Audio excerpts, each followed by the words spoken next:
beanie. And I went to school. I tucked my brownie beanie in my pocket.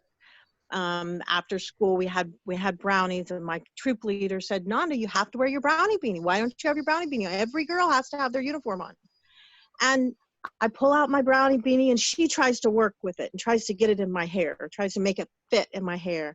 And again, it looked silly and it was embarrassing. And I'm the only person that has this little afro. And and after a couple of times of going to brownies, to me, it just wasn't that important anymore, because I realized, even as a little girl, that that brownie beanie was not meant for me to wear. It was never designed for me to wear.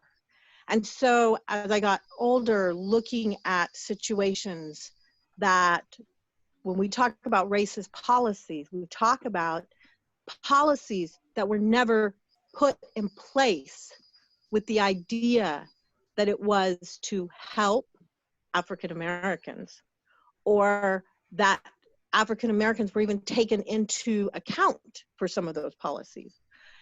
Just like that brownie beanie was not created or designed for me as a little brown girl, there are policies that were not created or thought about in their designing or creation for brown people. And that's what we talk about when we talk about racist policies. It's not just, a racist standing on the corner screaming your, a slur, a racial slur. It's these little things that are put in place that put people of color at a disadvantage. And those are the racist policies that an anti-racist seeks to find, first of all, seeks to find and identify, and then seeks to make it equitable, and either reform it, change it, or get rid of it. So I hope that is what you were wanting me to share. That's the one. Yes. Yeah. Thank you. It reminded me of when I was a Boy Scout. I joined Boy Scouts when I was 11 years old. And for those of you who can't see me, I'm white. And I got into Boy Scouts. I was all excited, and then was in there for probably a month or two. And then one day my dad says, "Well, you can't be in this Boy Scout troop anymore, and we're going to find a new Boy Scout troop for you." I loved Boy Scouts. I just had a blast with it. But and it was years before I realized what had happened, but they pulled me out of that troop because my patrol leader was black. And it wasn't a problem with me. I mean, this guy was my hero, but it was with my parents. And that's the culture that so many of us, I think, of my generation grew up in. And if you had asked them, they probably would have said, "Oh, no, that's not a problem, but we just don't want you being exposed to that." And I laugh at it now, but it's the kind of culture that too many people grow up in. I think even now I hear stories like that. I know in New Mexico, well, I'll tell you a story. One time I was working out on the Navajo reservation. I did a lot of work out there through the years. And we were driving into Albuquerque to get some equipment. And I was in the back of the van. And one of our crew was driving. He was black. Every other person in the van except for him and me was Navajo. And I had kind of dozed off. And all of a sudden I feel us pulling onto the shoulder. And I go, "What's going on?" And the driver, who was Navajo, said, "Well, we're being pulled over for DWI." I go, "DWI? None of us are drinking." He says, "No, driving while Indian." And 3 cop cars pulled us over just to see why an Indian was driving a van. And this was not that long ago. And, that's the kind of thing that goes on all the time. If it had been me driving, I promise you, we would not have been pulled over.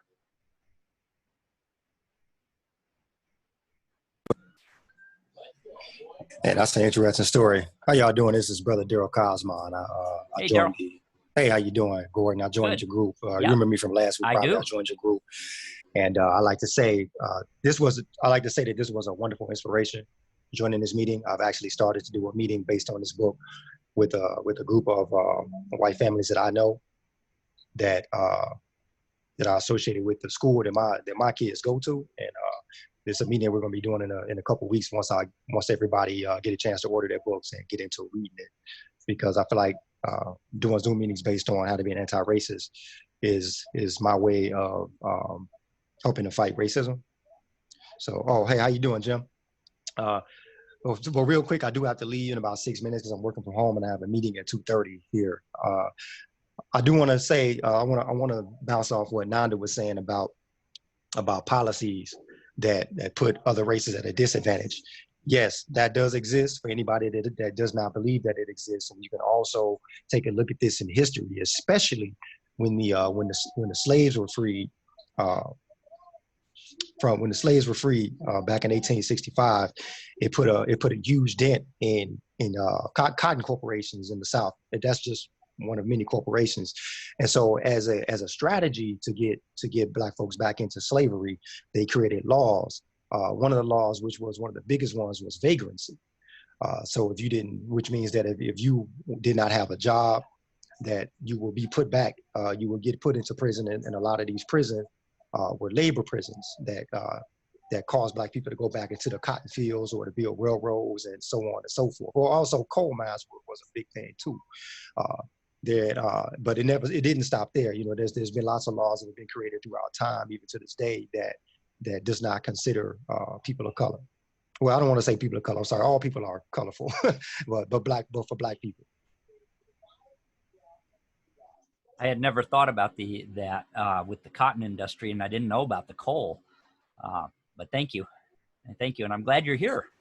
Yeah, no problem. Just for a little while. It's good to have you with us. If you want to learn more in depth about the vagrancy laws and other laws that put Black people at a disadvantage, there's this book out. I don't remember the author, but there's this book called Neo-Slavery or Slavery by Another Name, something like that. I'll go find the book once I put my phone on mute, and I'll put the title of the book and the author in the comments just before I get out. But that's another book that's very interesting. But it does talk about, it's a book that's full of laws that was created to put Black folks at a disadvantage. Yeah, especially back into slavery. Mm-hmm. Yeah, and I think we see some of that going on today with the for-profit prisons. Yes, you look at the demographics of the prison population here in the United States, and somewhere I have the figures. I think they're actually in the book, and I have them here on one of these pieces of paper. But it's very inequitable. Far more people of color in prison for very minor crimes than there are whites, and they serve longer sentences than whites typically do. There's a figure in the book I saw that a Black person convicted of a minor nonviolent crime can serve the same amount of time that a white person convicted of a violent crime would serve. And I don't even know what to say about that. It's so inequitable. Yeah, that what you just said, a lot of that happened in the 90s when Clinton got in office. Yeah. And that's something that's well known. The prison population has spiked because of laws that the Clintons had made, Bill Clinton made when he was in there. So one of the other things that I will bring up too in the state of Missouri, in talking about racist policies, in Missouri right now, if you are a Black person, you are 95 times more likely to be pulled over by a police officer than a white person. Now, when they started collecting this information, the reason they had to collect this information is because a person sued the state of Missouri.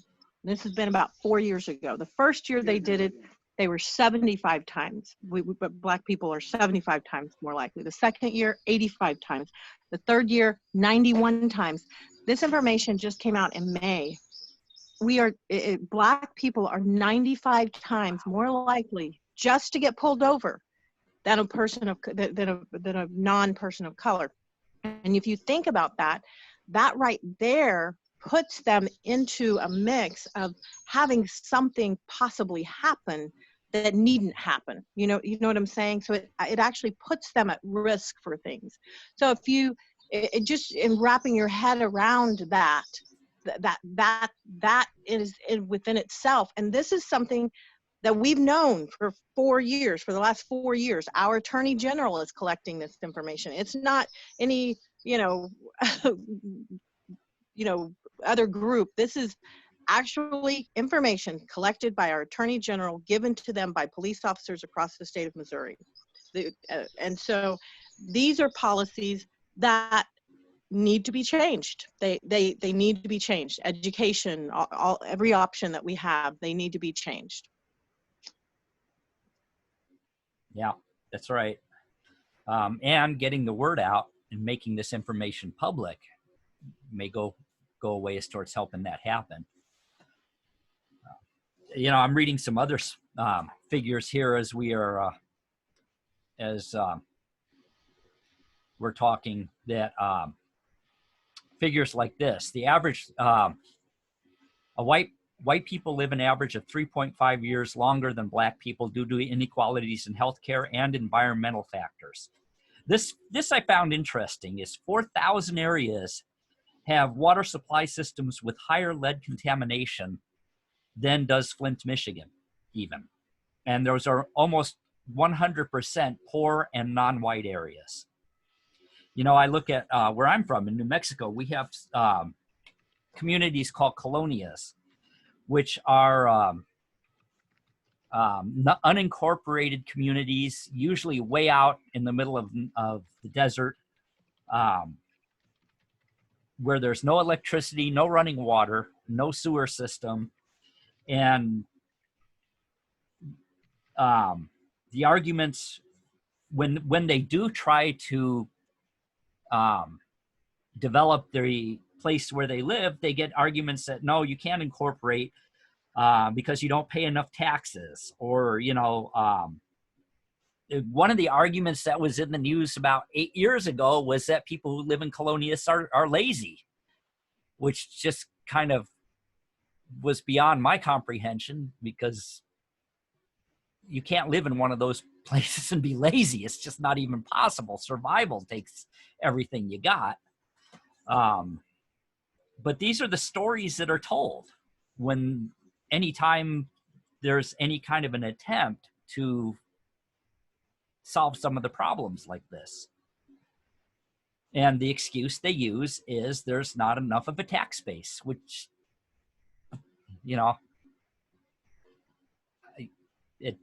I don't know how we even begin to change that, except get the word out. So, anybody else? I know where we're at in Kansas City.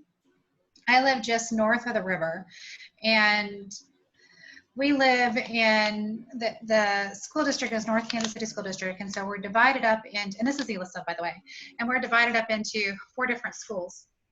And so Kansas City did this great thing of dividing up the community, and well, let's say about 20 years ago, they were trying to reintegrate students and trying to make it more diverse in different schools. And in the process of that, they made it even worse for a lot of young kids, because they were pulling kids from their own neighborhoods, putting them over here. That was an hour away. And so they couldn't even do the extracurriculars. So trying to integrate the schools in that way wasn't working. So then we live north of the river because of accreditation purposes. And here with our 4 schools, I noticed that where we particularly live in our neighborhood, people even today still have that syndrome of people from the inner city are moving up, they're doing better for themselves, they're moving north of the river, better school systems, more accreditation. And then you've got the thing called white flight, where the people that don't want to live in the same neighborhood as people that are coming from the inner city, so they want to move farther north, up into Kearney and the more rural areas. So it's educating people to embrace change and not to quite run from it.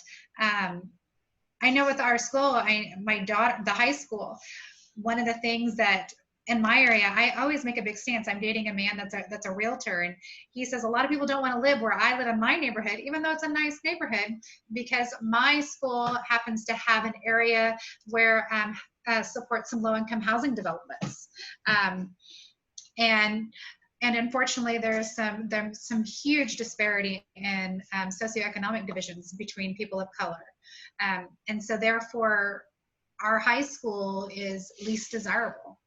I noticed that with our sports and our money this year. My son plays basketball, and they were saying it's a shame the way they divided it up, because see, now we're getting less monies because of the dividing lines of the schools when they reorganized it. So there's some disparity in even the way the system has made the dividing lines, even in the reorganization in the last 5 years. And I don't know that it was consciously done that way, but it affects the students that are right here that need it the most. So. This is Jim. I live in Pittsburgh, Kansas, predominantly white neighborhood, although there are people of color in the neighborhood, various color. Anyway, that's not the issue. Alicia, thank you for your story. It is unfortunate that the school system chose to do that. There may be more to that. I mean, I'm kind of a suspicious character. I understand that gerrymandering is handled much the same way, in that a piece of a neighborhood that will not support a particular candidate, when that candidate has anything to do with drawing the maps that determine the voting, will draw the map according to the constituency that will support him or her. So I'd want to check the Board of Education and see what was behind that particular determination, particularly if it put one school at a socioeconomic disadvantage, and that is that school was a particularly weighted in terms of a racial dynamic. So that's all. Thank you.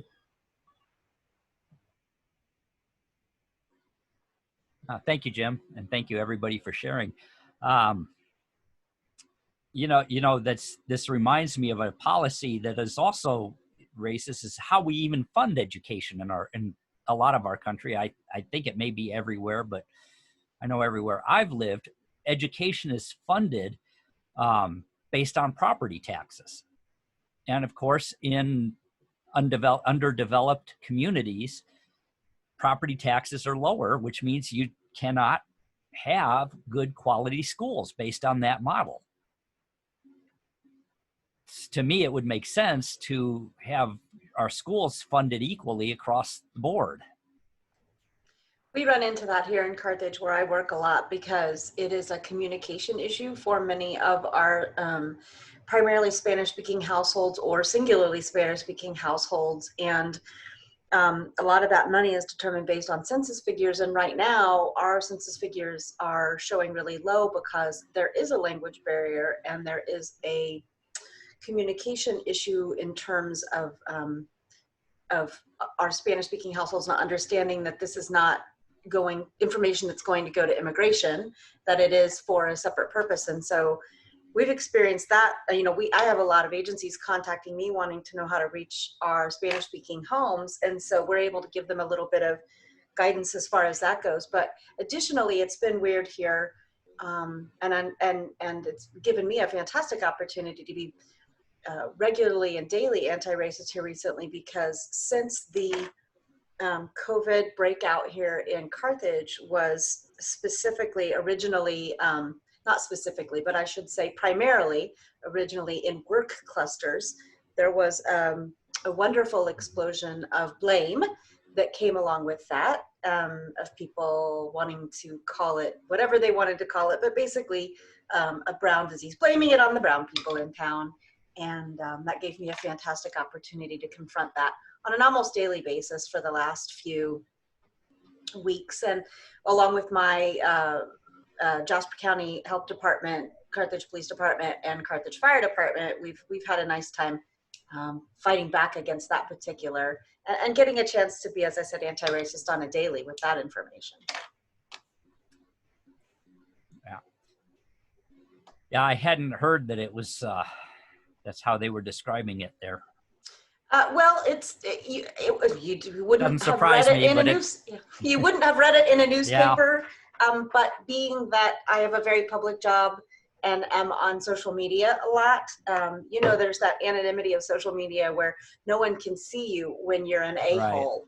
Right. Yeah. So, yeah, that's true. Yes. Yeah. Yeah. Yeah, and a lot of private messages on Facebook and things like that to the chamber page, and so it's been a nice opportunity to fight back a little. Yeah. Yeah. I appreciate hearing that, because it just infuriates me when I hear that the COVID is referred to as the China disease or the Kung Fu disease or anything of that nature, because xenophobia is very, very real. And it makes me, when I go down to the river market, I'm going to the China shops and I'm shopping and supporting their businesses, because these people should not be targeted just because we have one speaker who wants to sit there and place blame on them. I mean, I work for the Department of Health of the state of Missouri. It's no one's fault. It's a disease. Yeah. Yeah. So, it's a virus. Yeah, it happens. Yes, and I always try. This is Nanda again. I always try to explain to people sometimes, because I live in McDonald County, and we actually had, and I'm just right over the line to Newton County, but we had some press put out where it literally called out the community that these clusters were found in. And it was so upsetting to me, primarily because people need to take into account that they are the ones doing this work of feeding us right now. Yeah. I mean, like, we have put them at risk. Anyone who is eating right now and happens to eat the products that some of these places make, we put them in jeopardy of their lives every single day. So yes, there might be clusters in these groups, but who puts them at jeopardy? We do. And so therefore we have to take on some of that responsibility of making sure to care for them. And when I'm saying care, I mean health care, but also care as in human care, giving them support. So I get a little bit impassioned about that. Sorry. Yes, but you know, that's something we don't think about. You know, it's I was a school teacher too, and it was amazing to me how many of my kids, you know, never even, and some of their parents never thought about where food actually comes from and how it gets to our table, and all the different people that are involved in that process and how important they all are. Without any link in that chain, there's no, you know, we wouldn't have food to eat. So, that is not very nice. So, unless there's any other questions or comments, I think we can move into chapter 2. We ready? Well, I mean, if I could just be that guy. Yeah, be that guy. All right. Well, something that came to mind in this conversation was something they call redlining, which is basically when you're refused a loan or even insurance, just because you might be a risk. We have to understand that, like, all of these realtors are kind of catering to the neighborhoods that are established. And so they might turn someone down just because they're Black. It doesn't say that in this definition here, but that happens. It definitely happened a lot in the early 80s and I'm sure it still happens in certain parts, maybe right here in Joplin. And, you know, like if you are a Black family and you want your kids to go to a good school, like you can't get a house there, so you're stuck renting if you really want to try, and that's super important to a lot of these families. So like, but then they have no control of the education system like you were talking about, like, because they're not property owners, they're not landowners. Yeah, exactly. And people shouldn't have to move for their kids to go to a good school. I mean, wherever they are, it should be a good school. And there's no reason why in our culture, in our country, we can't make that happen, except for policies and prejudice. Yeah. Yes, that still happens right now. I does. have a good friend who, when they moved to town, were looking at a house, and a realtor who is working right now as a realtor in Joplin said, let me take and show you the part of town where no Black people are living. You guys look like you probably want to be around a place where no Black people are living. Like, that was the statement that was made to them. Wow. And it's so sad to me. When my parents moved back from California when I was a little girl in 1971, 1972, no one would sell us a house besides a house over in Easttown. And my father was very adamant that he wanted to live over on another side of town. And I will just bring this up because Neely, talking about doing anti-racist work, Neely's grandfather was the only person who would sell my father a house at that time and sold us a house over on the other side of town. And to think that happened in 1970, and you still have people that are redlining right now, making sure that people stay in certain areas, is just it's exasperating. Yeah, it does happen today, and I can give you a story that is going on right now in our family. My daughter and her partner are looking for a house. Her partner is has lived in the United States since she was, I believe, 3 years old. She was born in Mexico. She's 30 some odd years old now, and graduated school. She's a hard worker, has a career, never been in trouble or anything. And they went to apply for a mortgage, and my daughter's income is figured into what they can afford, but not her income. But all of her debts are figured in to what they can afford when they're, pre-qualifying. And it's because, well, she's not a legal citizen of the United States. But yet they'll figure in her debt. So how is that right?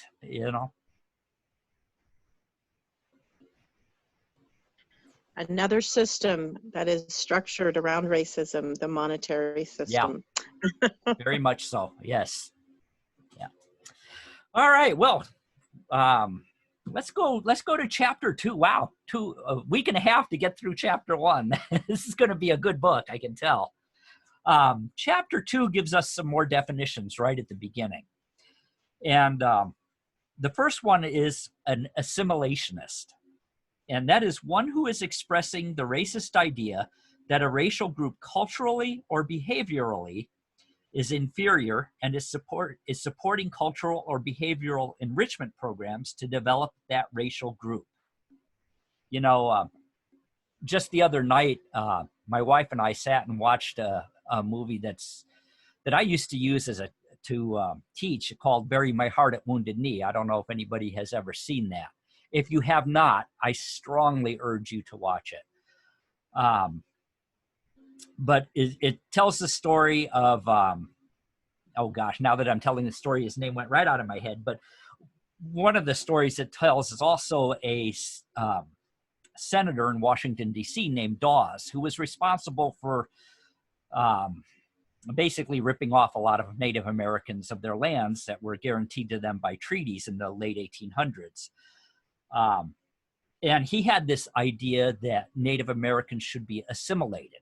Like they should just blend in until eventually they no longer exist.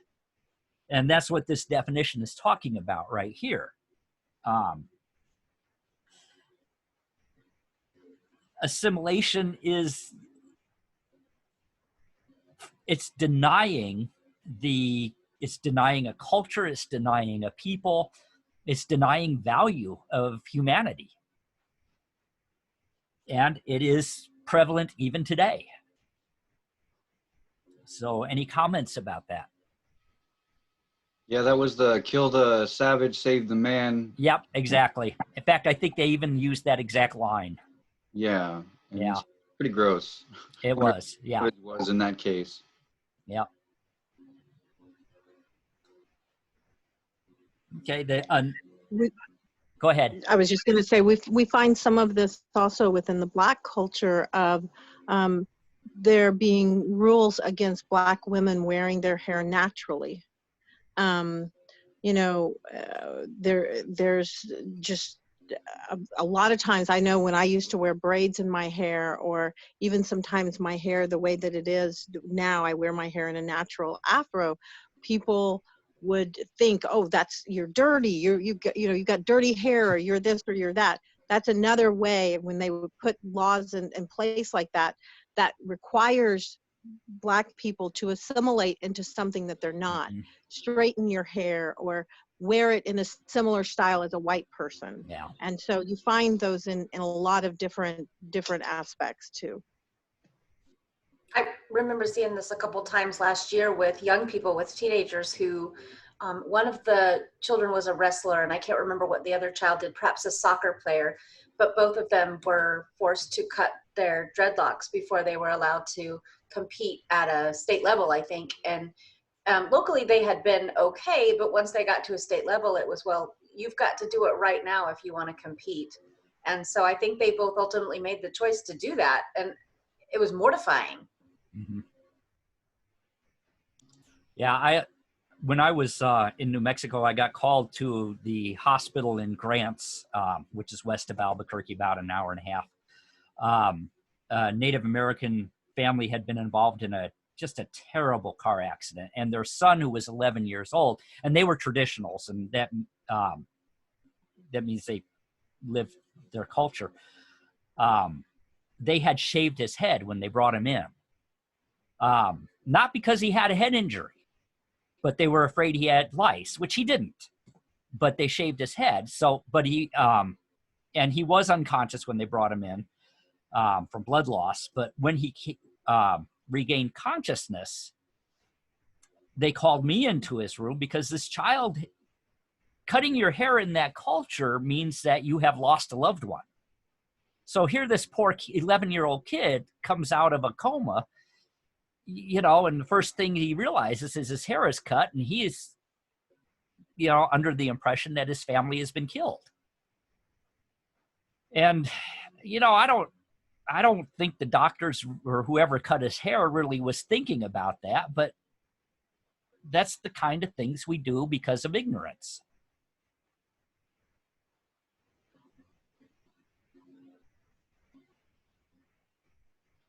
Anybody else? All right, well, our next definition then is segregationist. One who is expressing the racist idea that a permanently inferior racial group can never be developed and is supporting policy that segregates away that racial group.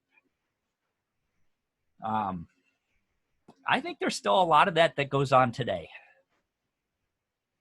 I see people and hear people who say, well, we should just live apart. There was somebody on the news the other night, and I forget who it was, who said he believed that segregation was the only answer to our problems.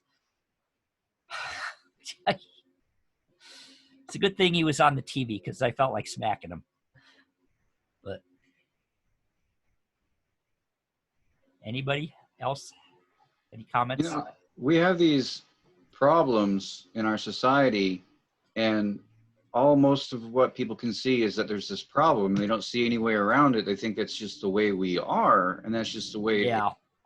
And they make no room for what can be or what should be. And I don't know. I think that's the main issue there. Yeah, you know, I've been reading a book on evolution, and one of the things it talks about is any species of creature, and particularly human being, Homo sapiens, or hominids, I should say, the ones that evolved were the ones that could change their thinking about things. The ones that went extinct, all the different branches of hominids, were the ones that could not change their thinking. And, you know, sometimes I wonder about Homo sapiens, because we are slow, and especially white ones, to change our thinking. And many of us are, well, not of us on this call probably, but many of them are afraid to change or unwilling to change their thinking. And that's evolution. We have to. Right, we do. And I think all of this is probably bringing up for us areas that have got to be addressed. Yes. You know, for instance, the training of doctors working there in grants or whatever, where they're working in another culture, the cultural training needs to be in place. Yeah. And hopefully with this bringing forth some of it, I mean, it's like the light is being shown on things that have been hidden in the darkness, you know. And so hopefully there's a chance for some correction as this continues, just as we point out the things that need to change, such as this poor child's hair being cut because of a lack of cultural awareness. Yeah. And that's happening just in so many places, in so many ways right now. We just see it. It's like it's just being shouted from the rooftops. Things have to change. Right. I will say one thing when you were discussing the segregationists is that there are people who do believe that it is easier for them to live separate from communities. It's easier for them as a race to live separate from communities that don't believe it is because the other race is inferior, but it's almost a protectionist type of thing to protect themselves. And it's I see this often in communities, especially South America and some of the Caribbean communities and African American communities. They do prefer. There are times that and there are spaces even where people prefer to be able to voice themselves and talk about certain things without having people of other races, and I'll be honest with you, primarily white races, who have put them at risk so very often. And so I think there's a distinction there. A segregationist believes they have to live separately because another race is inferior. There are spaces created many times for Black people to have, or people of color to have space within their own race, and not having white people in that space. But that's not done because they think white people are inferior. It's done in order for sometimes to just to breach subjects that they or feel protected within a community, if that makes sense. I just wanted to point that out. That's a good point. I hadn't thought of it from that angle, but yes, you are correct. Yeah.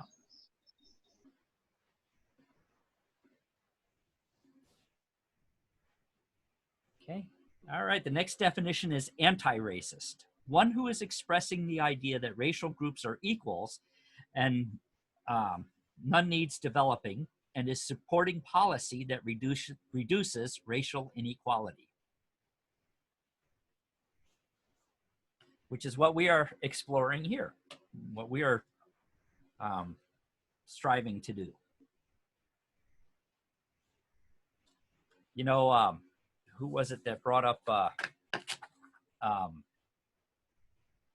laws that created the for-profit prisons and all of that?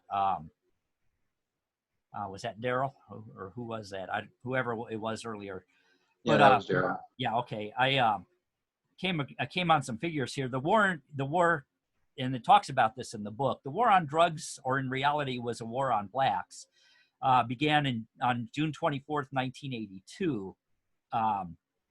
And there's a quote from Ronald Reagan that says, "We must put drug abuse on the run through stronger law enforcement," which became persecution of blacks. It was from 1980 to 2000 that prison population swelled, quadrupled in the United States. We have the highest per capita rate of incarceration in the entire world across the board, and certainly the highest rate per capita of people of color. And studies show that people who consume drugs, it's even across the board as well. So why would there be such a higher ratio of people of color in prison when just as many whites consume drugs as people of color? Here's another figure. 56% of all nonviolent prisoners are Black and Latinx, which is twice the percentage of adult population in the United States. And John, this I found really interesting, and I did look it up, and not because I doubted the author of Ibram Kendi, but because I was curious. And sometimes people say, well, how do you know that's true? So I always try to check this stuff. But John Ehrlichman did admit years later that they knew they were lying about this situation when they passed these laws.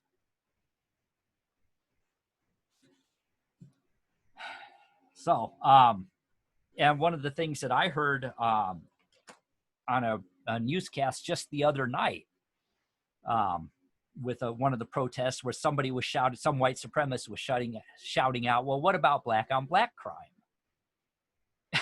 You know, and even then I thought, well, come on, that's number one, not what we're talking about here. And number two, it's not as big an issue as this is.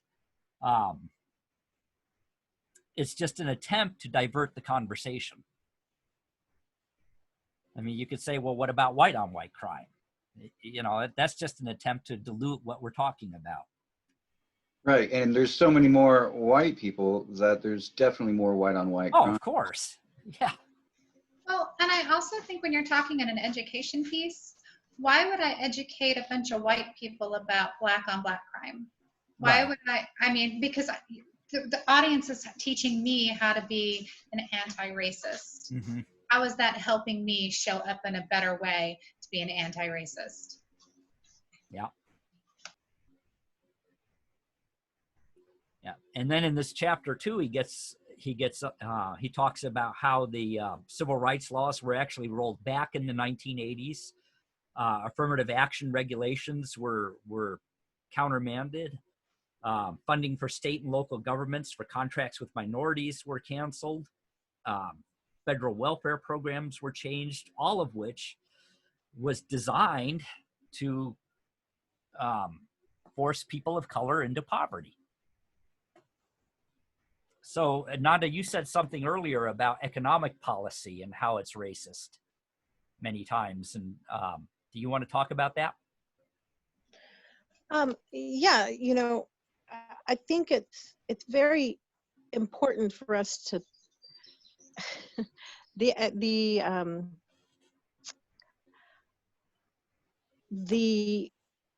just even our monetary system. If you look at every single one of our bills, the people listed and their faces on those bills, we know that our monetary system was never created with Black people in mind. There's not a single person that was created on the face of any of our bills that was created with Black people in mind. We look at our stock market. Our stock market, you know, it soars at times that people of color are hurting the most. I find it very interesting right now that our stock market is shooting up so high when right now we know that Black and brown people are dying and at a larger number than anyone else in the United States with COVID-19. But, you know, if it was primarily just, if it was something like this happening to just white people, we would see a decline in these numbers. You know, when you have a monetary system that is based on how well the most prominent population is, that system is set up as a racist system. And until we look at those inequities, until we understand that to create wealth, we can't just create wealth for one segment of our population. And unfortunately, our monetary system then trickles down. People have brought up about, education. It trickles down into so many different things. But yeah, when we're talking about this monetary system, people have to recognize it for what it actually is. It was never created with Black people in mind, and continues to be propped up with the idea of the more prominent, oftentimes white citizens. I find it interesting. I was talking about people feeding people. We look at right now, everyone's supposed to go back to work. Everyone's supposed to go back to work and to help our economy right now. But if you truly think about it, the people who most people that will go back to work, not, that in order to participate in the economy, if you're going back to work out doing the same job you had before, more often than not, it's going to be the poor people and it's going to be minorities. We have a system that is, people are working now from home. They're working in businesses that are kind of shut down, but those people are going to be people that are primarily white, unfortunately. So to get back to work and bring up our economy, you're doing it on the backs of Black and brown people. That's just, there's no other way to look at it. Primarily, it will be done on the backs of Black and brown people who are the most vulnerable in these situations that result from COVID too. So again, we have this whole system that is created not to uphold Black and brown bodies. Yeah, and they are the most, it's most likely that they would be the ones to not have resources, insurance, whatever, to handle it if they did get sick. Very true. Yeah.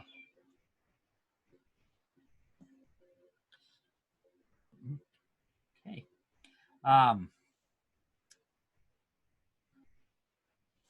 Wow, it's 3 o'clock already.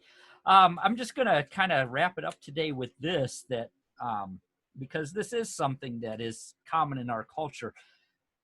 We are trained in the Western world to see deficiencies in people. I know when I was a teacher now, I taught at a school that was different than a lot of other schools, but when we get students from other schools, one of the things I noticed every single time was that they knew everything that was wrong with themselves, because they'd been told it over and over and over again. And so we're trained in our culture to look at the deficiencies and to focus on those rather than to see the gifts. And we are also trained largely as whites to look at deficiencies, we are told, of other races. That idea that we are the supreme race, or the most advanced race, or whatever. And it's very much a cultural thing. I would read the IEPs of my students. I never read them until they'd been in the school for about a month, because I wanted to get to know the kid first. But I'd eventually read them and usually toss most of them out from the other schools because they were worthless. But some of the comments just would totally blow my mind. It's like, well, this person comes from a family from Mexico, so they can never excel. Or this person, obviously the culture I dealt with was more Hispanic than Black, but I think a lot of, what you hear and see with regards to race is probably going to be similar.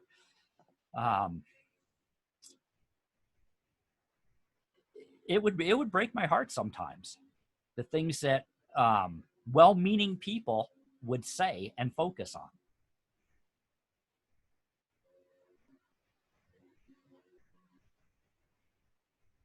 Anybody have any comments?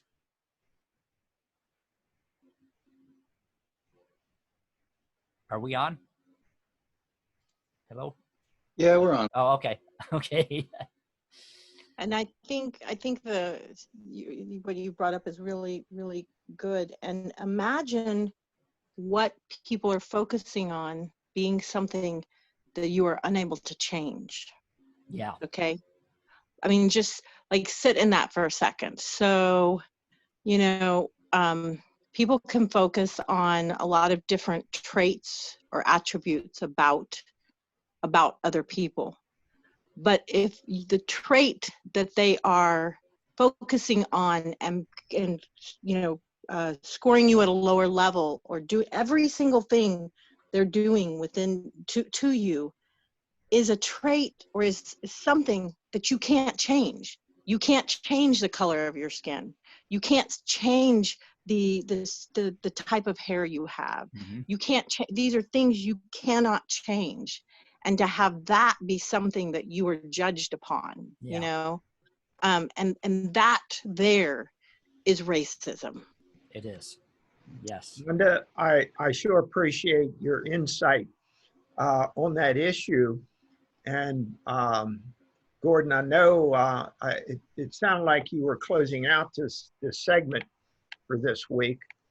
And what I'd like to suggest, you know, we can sit and we can talk about all the things that are wrong with the system and point out various things.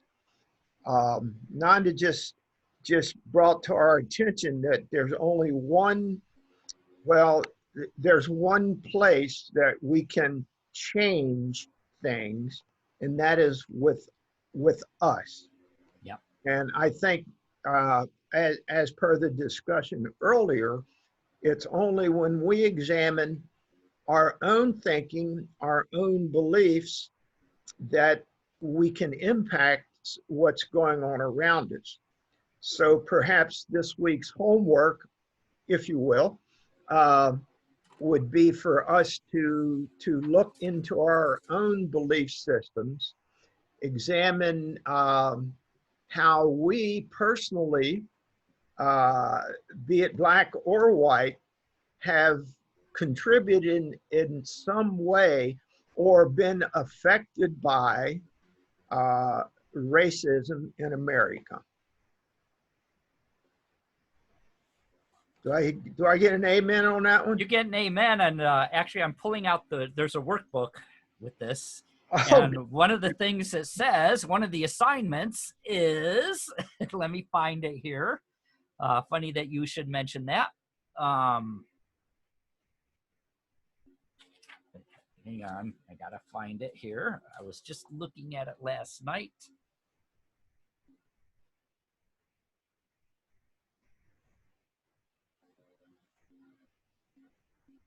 It was describe your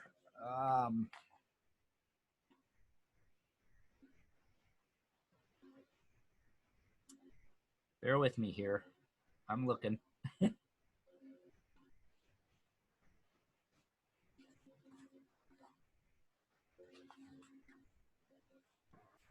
While Gordon's looking, maybe I can take some of the heat off of him. Thank you. I just got the package that I believe my book is in, but while I've been waiting for that, I've been listening to an audio version of White Fragility. Mm-hmm.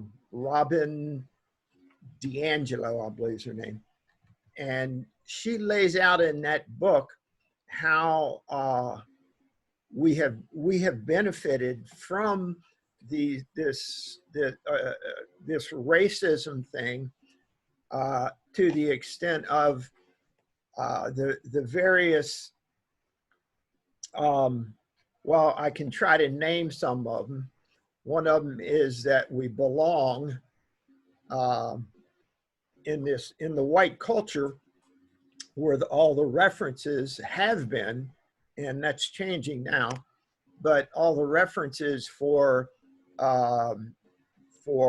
patriotism and beauty and what have you have been in reference to what white people have accomplished, by and large. And so race hasn't up to this point in our culture, hasn't been an issue for the Caucasian. And it's actually been something to strive for, Yeah.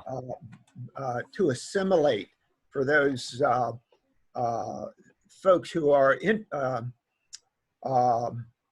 immigrants who've come into the country. You know, the quicker they can learn to speak English and talk white, the quicker they'll be accepted. And as she reported, one person saying from Dallas, Texas, that the white nationalist is the quickest way to success in his community, aligning with white nationalists. So there you have it. And by the calm, assured look on his face, I would say that Gordon has found his place. So I'm out of here. Thank you, Jim. Yeah, there was a question here that says, oh, now I lost it again. Michael, were you going to say something?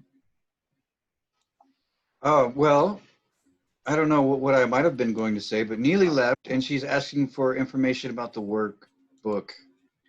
The workbook is the workbook for How to Be an Anti-Racist by the author. It's okay. Well, let's see if I can get it to show up on the camera. For some reason, it's not happening. It's not happening. That's okay. Neely already. Anyway, it's called the workbook. I think what she's wanting is to send her what you were going to read from the workbook. Oh, okay. All right. I got to find it. I'll find it and send it.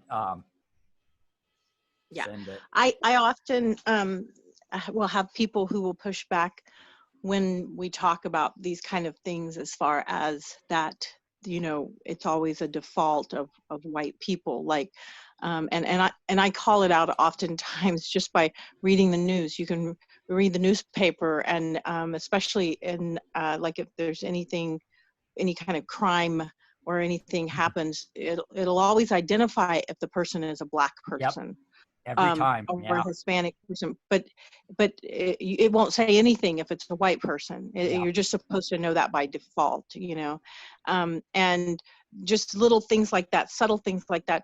And I can only say that if you can't understand that, imagine being a brown person when Band-Aids came out, and for up until probably maybe 6 or 7 years ago, Band-Aids only came in one color as far as flesh tone. And we were told that was flesh tone, but it didn't match me, and it didn't match most of my family. But just that little thing there of knowing that by default, the white race has always been thought of as what is normal, and anything other is not normal. Yeah. Yep, that is true. Did you find your place in your workbook? No, I'm gonna have to look for it again. I read a lot of stuff, and sometimes yeah. I do like your suggestion, Jim. I think that's a great suggestion. Yeah. Yeah, maybe Jim, if you got it, you'll find it before me. One of the things I am going to do as soon as we're done here is I am going to create a Facebook group, a private Facebook group, like I do for other classes I teach, and I'll send invitations to everybody whose information I have. And it would be a private place where you can post stuff during the week and have conversations and questions and all of that. So be looking for that. If I don't have the ability to send you that information, shoot me an email, and I'll make sure I get you connected. My email address is Gordy, that's GORDY 158 @gmail.com. That's Gordy158 @gmail.com. and I'll be happy to get you on there. So any final comments? Questions? All right. Well, I want to thank you all for being here, and Nanda, thank you so much. It's really helpful for me to have you on here, and I know it is for everybody else as well. And it's a conversation we need to continue, so we will continue it next Monday at 2 o'clock. So, thank you so much. Thank you. You all have a great week, and I will see you next week. It's been really good to be with all of you. I'm learning much. Yeah, I'm looking forward to the day we can all meet in person and actually see each other. That's right, exactly. Yep. Bye. See you next All right. week. Or on Bye. Facebook. Bye-bye.